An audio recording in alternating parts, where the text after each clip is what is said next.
Hi. So the 2025 UEFA Nations League Cup final is over and we have got Portugal as the champions.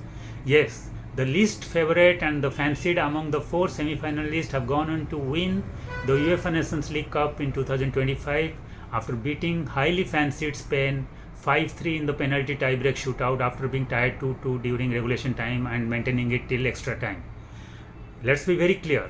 Spain were the critics' choice, they were the favorites for most experts, but it was Portugal who played better football yesterday night and they won it deservingly without any element of luck and without any doubt or debate about whether they justified or they were deserving or not. Yes, they were the deserving winners because they had more self belief, more self confidence, they had more passion, and they also had a kind of team which was playing like a team ready to stand for each other and giving their blood, sweat, and tear. And that coordination, that energy was there, and that mental composure also helped them at the critical moment, under the pressing moment, to give them the vital achievement advantage which helped them to win the trophy. But the game started in a different way. The game started exactly the way it had been for the Spanish team in the Euro 2024 final, where they achieved glory last year at the same venue in Germany. That night they were playing England.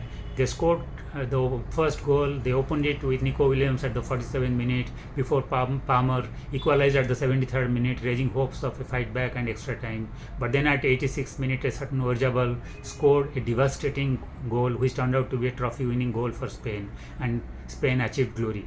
Yesterday, the same thing happened a little earlier. At the 21st minute, Spain opened the account thanks to Jubimendi and put Portugal under pressure. But then Portugal fought back at 26th minute thanks to Nuno Mendes and his equalizer.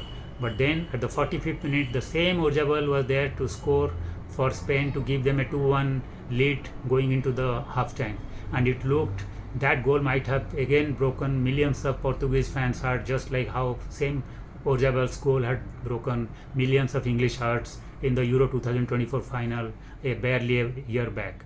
But then yesterday there was a certain guy who was present in the football field who was not there in the Euro final, and that was a 40-year-old Cristiano Ronaldo, who continues to shock, surprise, and upset and prove the critics wrong and the detractors wrong and the pundits wrong by keep on performing, keep on scoring, keep on winning trophies for his team wherever he's playing, because of his self-confidence, his belief, his tremendous physical fitness and opportunism in scoring goals. And yesterday he exhibited all these things.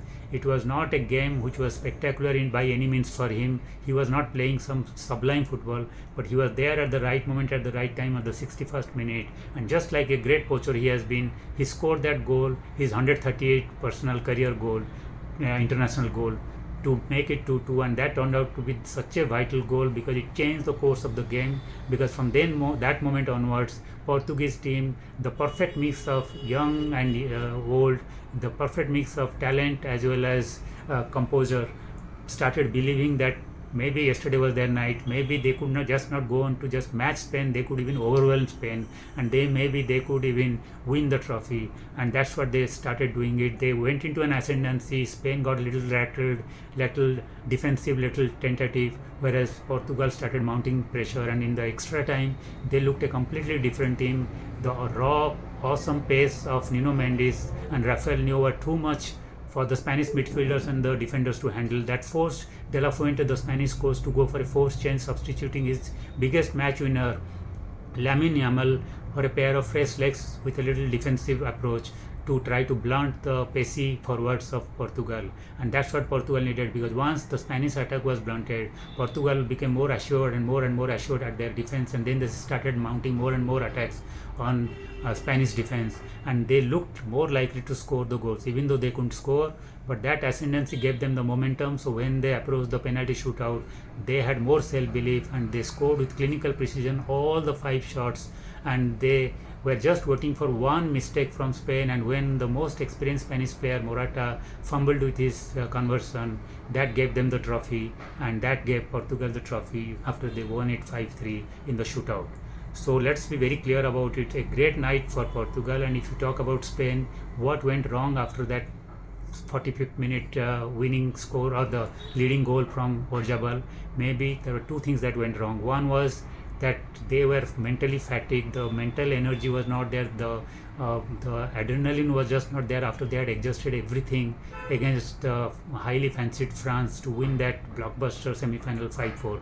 Maybe they were so much involved in that game, so much intensity and passion was consumed, they didn't have anything left mentally, though physically they might have been fit for this final. And also, let us not forget that this Spanish team has been so great that they have reached the final, but they have been missing some of the big players who should have been in their starting lineup, like Rodri, like Carvajal, Ferran Torres, and Laporte. And even Morata was not there till the final, and in the final he was there for a very brief period. So considering these great players were not there, and yet Spain had reached the final and they were looking fancied and they're looking favorites to win for the first 60 minutes, that shows what kind of quality, talent and strength they have. So nothing to feel ashamed of. Spain can go on to add much more glory. Yes, they were on course to win 3 big European trophies in 3 consecutive years, because they had won the UEFA Nations League in 2023, they had won the Euro final last year against England, and they were looking set to be the first nation to defend the UEFA Nations League yesterday and win it more than on one occasion. But then Portugal ruined their dream, their form book, their script. But nothing to feel ashamed for Spain. They can achieve much more glory in the coming years, starting with the next year's World Cup.